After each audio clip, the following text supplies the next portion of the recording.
We have recently received a breaking news report out of Sumatra. One of the volcanoes in the region have recently erupted, and it's sending ash miles into the sky. Fiery debris are falling down on the land, it's crushing buildings into the city, the ocean, it's even smashed a few fishing boats, and lava flows are coating the entire landscape in barren rock. Nothing, eyewitnesses say, will ever live there again. Actually, it's this primary thing. It's called succession. Succession is the process by which an environment that is not conducive to life is colonized and restored to a life-supporting condition. For example, if we have a nice ecosystem and say a volcano erupts, that ecosystem is wiped out and there's nothing but rock left over. When the succession happens is the part where the plants come back to the land and restore it to either the same ecosystem or a different one that was then previously existed. These pioneer species will make this parking lot environment more inhabitable for other organisms through erosion for the most part. As the roots make cracks in the soil, you can't really see those yet. They'll happen eventually. It's inevitable.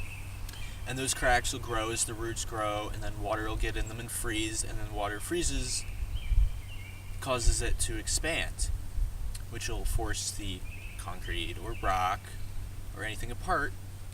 It'll crack, more roots will go in it, and they'll start breaking down that rock. And then the amount of broken down rock will increase.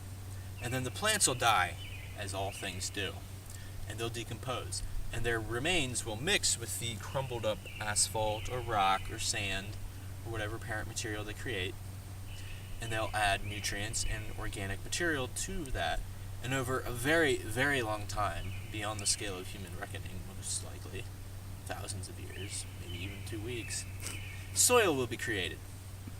And then primary succession has occurred, as it is now livable.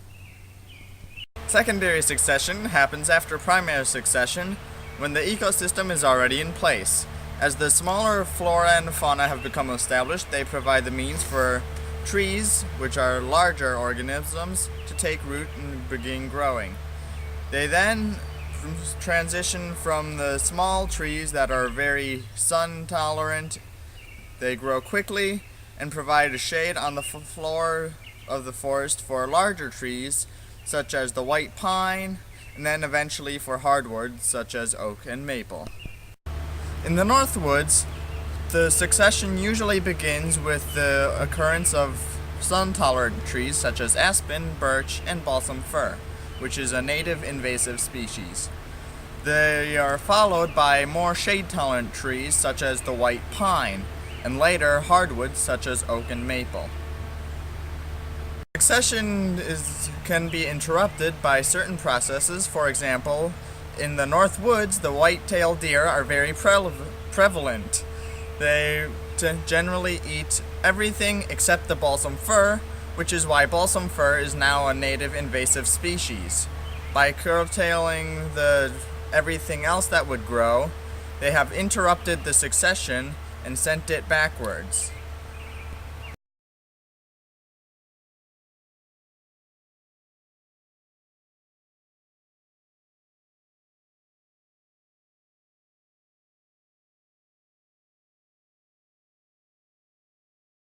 Primary succession takes a lot longer than 2 weeks.